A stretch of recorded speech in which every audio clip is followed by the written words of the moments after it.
I was in his room, I used to watch Prabhupada typing. And he would type with these two fingers only. He wasn't a fast typist. He would go like this and this and this. So I used to think, it's going to take a very long time to print a book, with Prabhupada typing like this,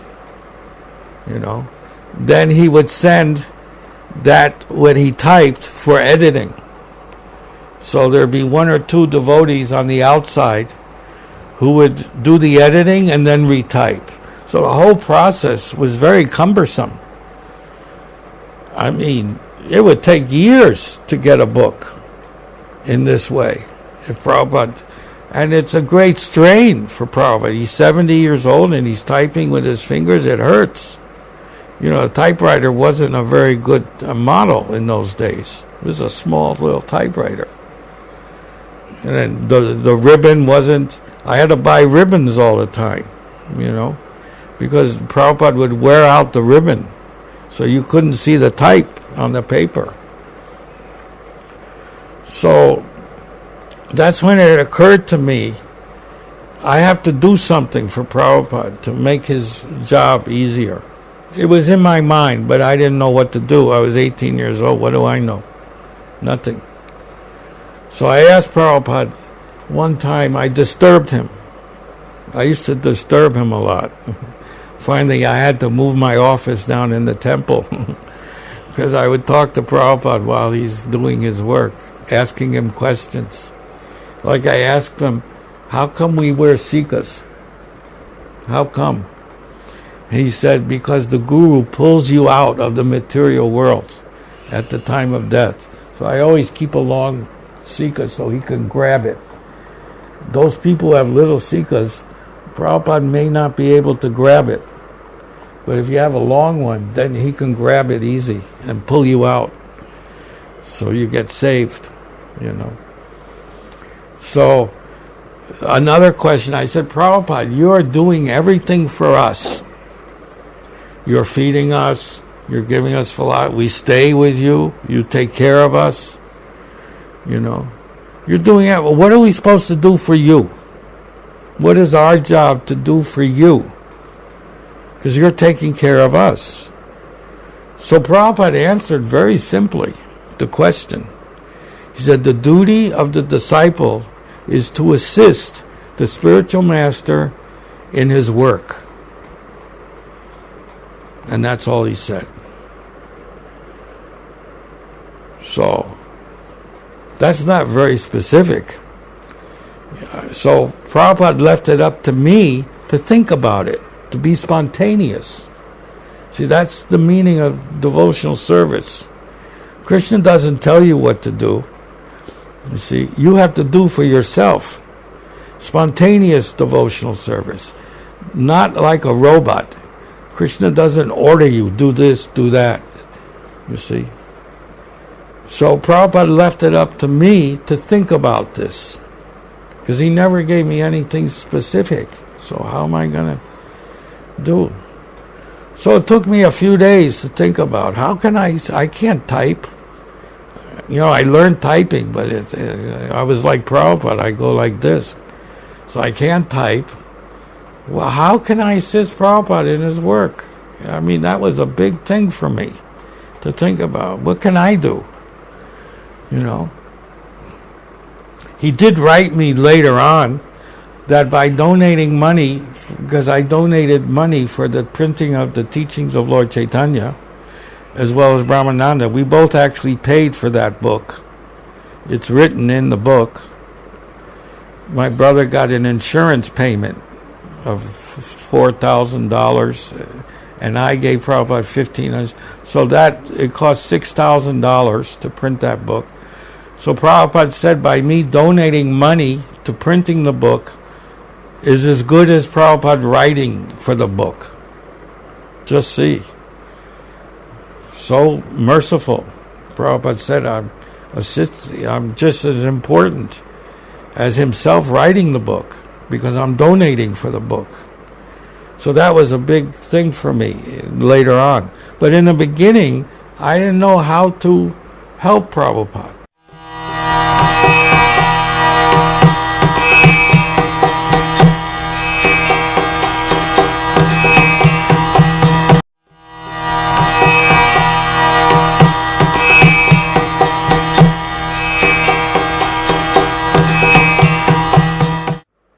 So one day, I used to sell Back to Godhead to the shops, the book shops. I had maybe 10 different places where I would sell the magazine for 10 cents or 10 rupees, and they would sell it for 15 rupees and make 5 rupees. So in this way, I used to go and check out the stores if they were selling, and they were selling the magazine in the stores. So one day I was walking on the street, and then something caught my eye. It was in a storefront. I don't know why, but I just turned and looked at it, and it looked like a little tape recorder. Now, Prabhupada had a big tape recorder. In those days, they made big tape recorders, like suitcases, and they were heavy. They weighed like 10, 15 kilos. You had to carry it and then open it up and stand it up, the tape recorder, with these big wheels, big tapes. And that was my job also in those days. I had to set up the tape recorder for Prabhupada's lecture in the evenings and in the mornings, and write on the box, on the back of the tape box, what verse Prabhupada was talking on. And so I'd have to write that. And I didn't know that till he came downstairs, because he would announce what verse and chapter, and then I would write it. You see? And then I'd start the tape recorder. That was I had many different jobs in the beginning, because there's nobody else. Cleaning, doing the tape, everything. Printing, selling the magazine. You see? I was busy almost 24 hours a day. I was exhausted at the end of the day. But I wanted to do more. So something caught my vision. This little tape recorder. I said, what is that? I never saw one of those before. So I went in the shop. It said Grundig. It's a German company. They make electronics, very high class. Germans. They're very expert. So I went in the shop and I asked the man, what is that little tape recorder? He said, that's not a tape recorder. That's a dictaphone. I said, what is a dictaphone? I never heard of a dictaphone. So the man explained to me that dictaphone is used by lawyers and doctors to record the information of their patients or clients, he said. I said, oh, can an author use it? He said, oh, yes. He doesn't have to write his book. He can speak his book. And then he showed me a little cable with a foot machine that you can control the dictaphone with your foot. You can go forward, backward, fast forward, stop, and you can put the headphones on and type it with your foot, using your foot. I said, wow, I can help Prabhupada now. He doesn't have to type anymore and ruin his fingers, from typing 5 hours a day. I said, I can show this to Prabhupada. I said, show me how to use it. So the man showed me. It took me about 40 minutes because I didn't know how to work a dictaphone. You have to use everything. For the microphone is in the switches. It goes forward, backward. You can see it on the film. The ITV films, they filmed it. How Prabhupada was going forward and backward with the dictaphone. So I said, oh boy, this is going to change. Prabhupada's going to... I was very proud. I was puffed up with myself. I can help Prabhupada, I'm a neophyte, less than a neophyte. So I was proud that I could do this. But something made me stop. And later on, like 40 years later, I read a conversation that Prabhupada had with somebody. And he had a dream at this time that if there was a machine that could record his voice and then type, he had a dream about the dictaphone many years before he came to America. He wanted a machine. But I didn't know what the machine was. He didn't know what the machine is. But somebody did, because it made me stop at that window. You see? So maybe it was Prabhupada, maybe it was Krishna, I don't know. But I stopped there and got the dictaphone. Somehow or other, I stopped at that store. It wasn't an accident. It was meant to be. So I brought the dictaphone back. And I thought, boy, I'm going to have to teach Prabhupada how to work this. How's he going to work the microphone? You have to learn all the switches. How's he going to do that? He's from Vrindavan. But he did know how to work a tape recorder. So he knew how to do, he was electronically educated, you see. Because he bought the tape recorder and he knew how to record himself, which he did in the office building. Sometimes I would record the lecture. We would bring the tape recorder back upstairs to his room. Prabhupada would replay the tape, the lecture, and then say, oh, what a wonderful philosophy this is. He was glorifying himself, because actually he said, I'm not speaking, Krishna is speaking through me. So Prabhupada was enjoying his own lecture. We never seen that before. As if he didn't give the lecture, somebody else did. And it's a fact. Prabhupada said, I'm not speaking, Krishna is speaking through me. So he was enjoying his own lecture. There were many times we sat again to hear the same lecture over again. And he would give comments in his room. Sometimes we'd stay up to 12 o'clock midnight talking with Prabhupada. So if he usually finished at 9:30 in the storefront, then go upstairs and take hot milk and bananas with honey. And we would take that also with him in his room. And then he would talk and talk and talk till 12 o'clock midnight, many times. And we would just sit and listen in awe and reverence, because Prabhupada, he knew everything about everything. He is a walking encyclopedia. He could talk about India history, this scientist, that scientist, on every subject matter. On space travel, everything. Such a big brain.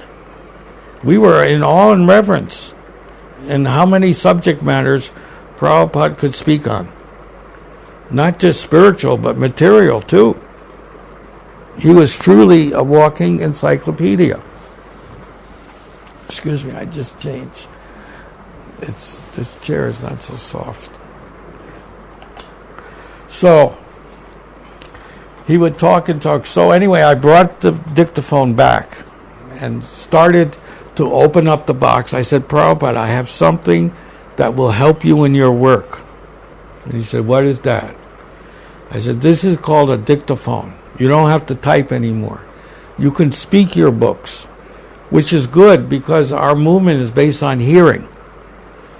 So Prabhupada didn't write his book. He spoke his book, just like Veda Vyas spoke to Ganesh.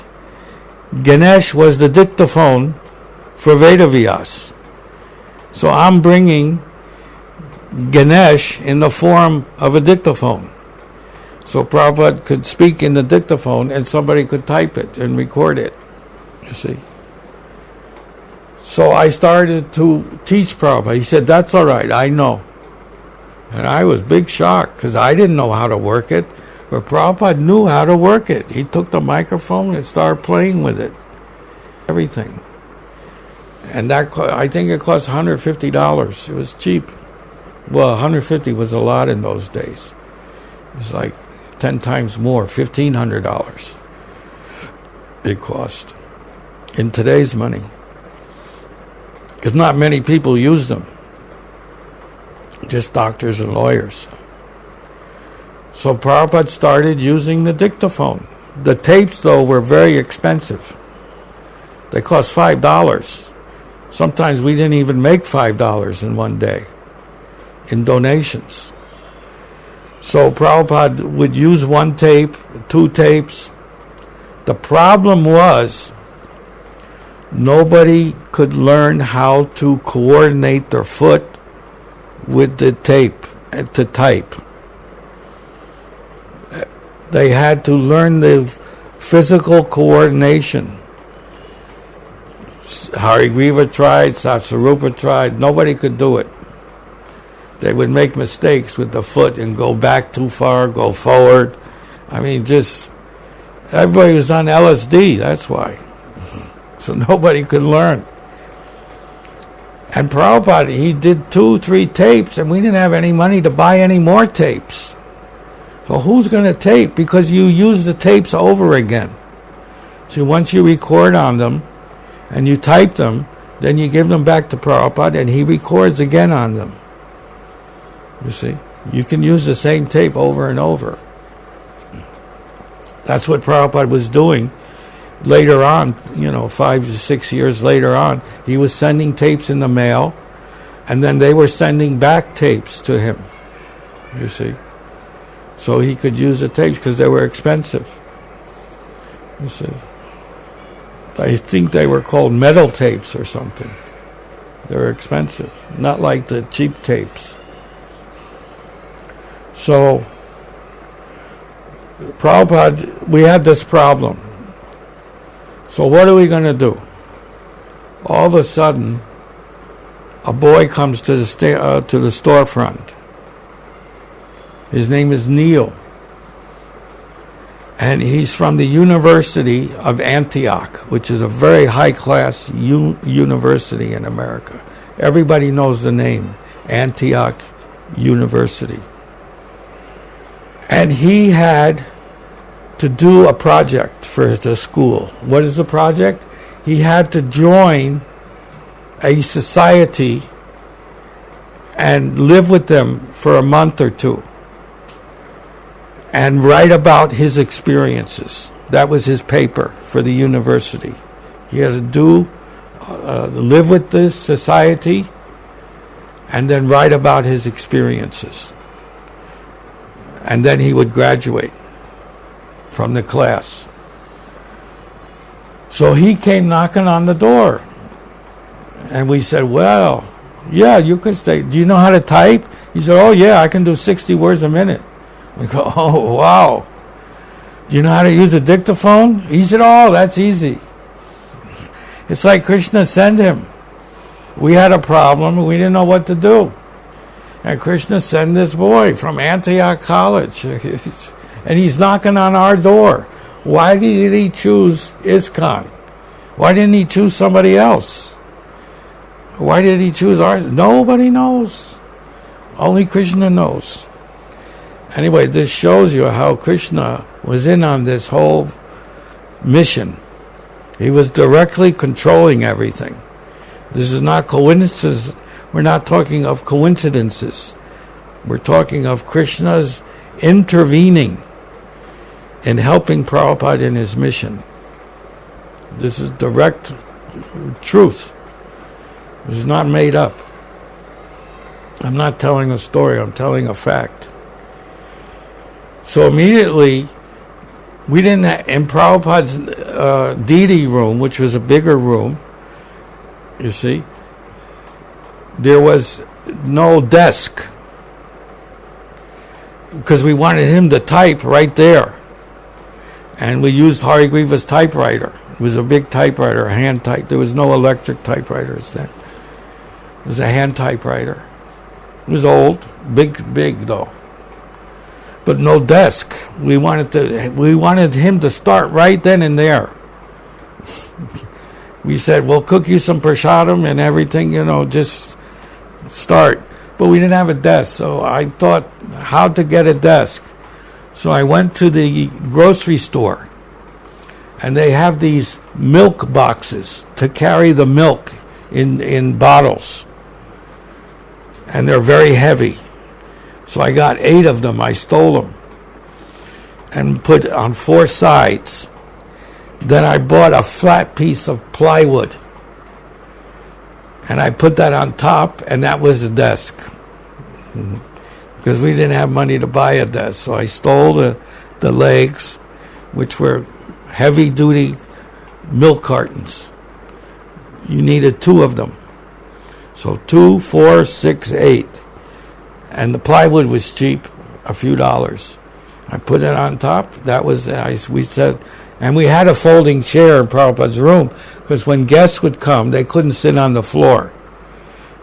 So we opened Prabhupada's closet and took out a folding chair.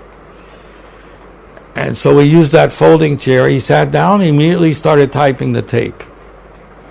And in like a half hour, it was finished. He was going so fast, we couldn't believe it.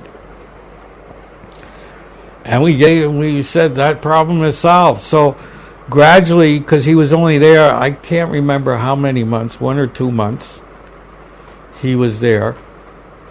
He was really following everything, the rules, regulate. He slept in the temple because he had to write a paper, showing his experiences,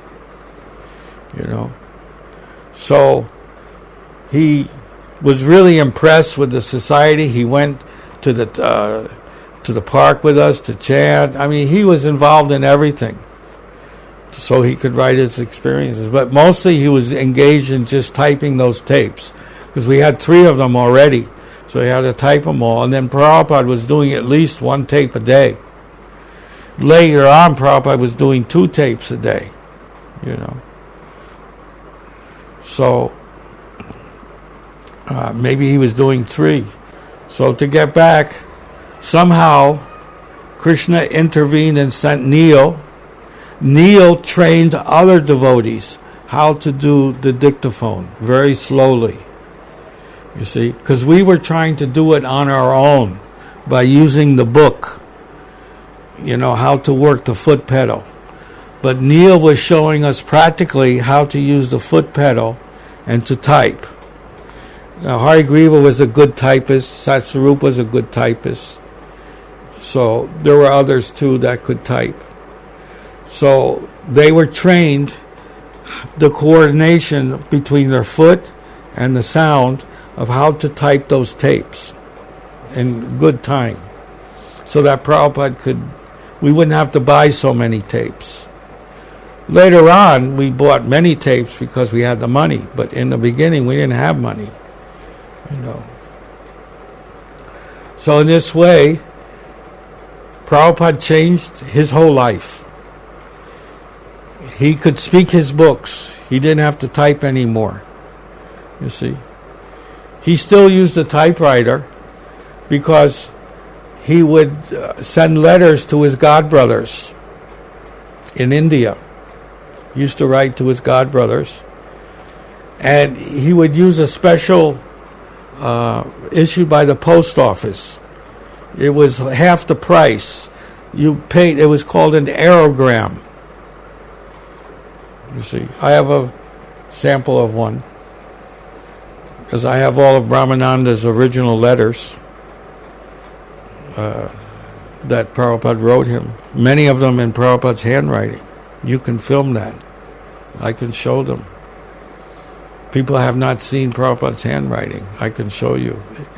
Original letters. Very old.